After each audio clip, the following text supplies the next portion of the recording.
From Studio 3C in Rockefeller Center, this is Today in New York. And at a time when more women are fighting for fair pay in the workplace, one program is helping them make names for themselves as successful entrepreneurs.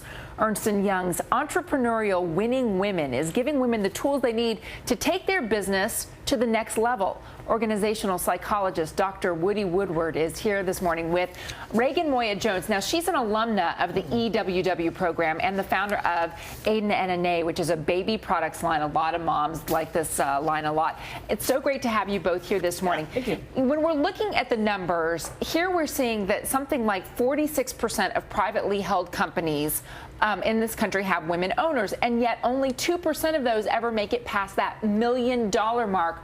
Where's the gap? Yeah, and that's the real challenge that we're trying to combat here, especially with the EY Entrepreneurial Winning Women program. What our focus is not helping women start up, because that's fine. It's helping women who are successful entrepreneurs already scale up to that next level so they can be contributors to the economy and create jobs. And that's one of the challenges we're trying to fight right now. So when you went through this program, Raegan, what were the takeaways that helped you turn your business from a small business into a global brand?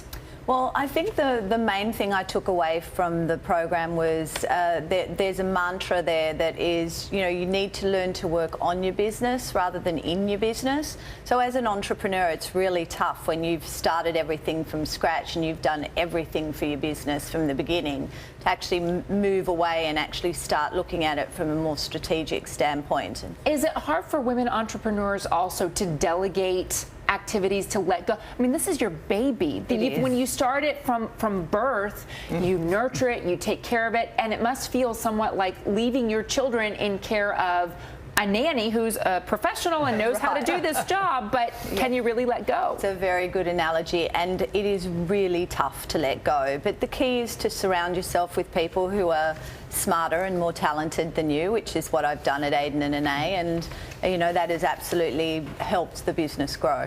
Do you let them do some of the decision making, or are the decisions still finally yours? I am still involved in pretty much all of the decisions. I'm a bit of a control freak, but I think most entrepreneurs are. But no, I really do trust the people I've surrounded myself with now. So Woody, tell me a little bit about the EWW program and how women get involved with it, because I'm sure there are small business owners right now who are thinking, yes, I'm ready to take my business to the next level.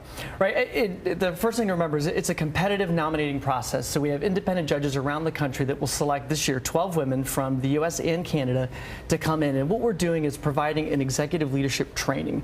In other words, it's also helping these women understand how to get access to capital, how to get access to the people and the networks that their male counterparts have enjoyed for quite some time, but we're trying to get them that access too, so they can really kind of take the reins and go to that next level, which is really tough. And part of it is also helping them build that community of peers and work with each other, because being an executive can be a lonely thing and a lonely proposition, and you don't have those colleagues to reach out to.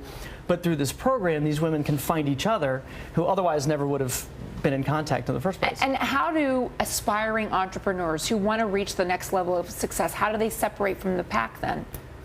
I think you're innately an entrepreneur. It really comes down to hard work at the end of the day. However, having a program like this just makes it that much easier, because you do have other women who are going through the same thing as you. You have something to benchmark against, and that network of peers is invaluable to helping you scale your business. And in fact, would you get really specific and you say, number one, you have to lead with authentic purpose? Absolutely, yeah. So for 7 years of the program, we found a number of things, and that's the first one, is what separates these women and helps them stand out, is they genuinely believe in what they're doing, and the people around them will naturally follow them because they're authentic, they're purposeful, but they put themselves forward in a very deliberate way.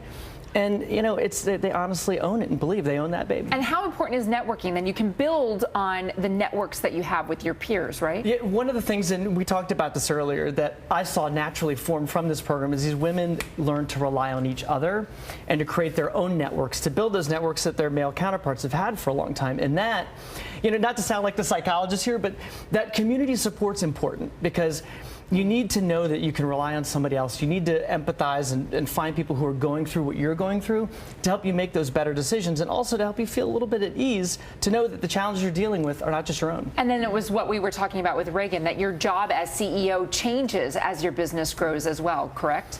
Absolutely. You have to be that leader that your business needs you to be at that time. And as Raegan's known, as she's scaled, she's had to adjust how she leads, and in some ways pull back a little bit, rely on other people to do some of the work. And it's not an easy thing. And that's one of the things that we try to help these women learn to transition. Raegan, what was the biggest obstacle to you achieving that next level of success? Really, it was capital, or access to capital. That was very tough, and I do think that's harder for women. Yeah. But that was definitely the most difficult part for me. Maybe we just need to make richer friends. You know, that's what happens. Raegan, Woody, so great to have you. Thank you so much for joining me this morning. Great advice. Pat?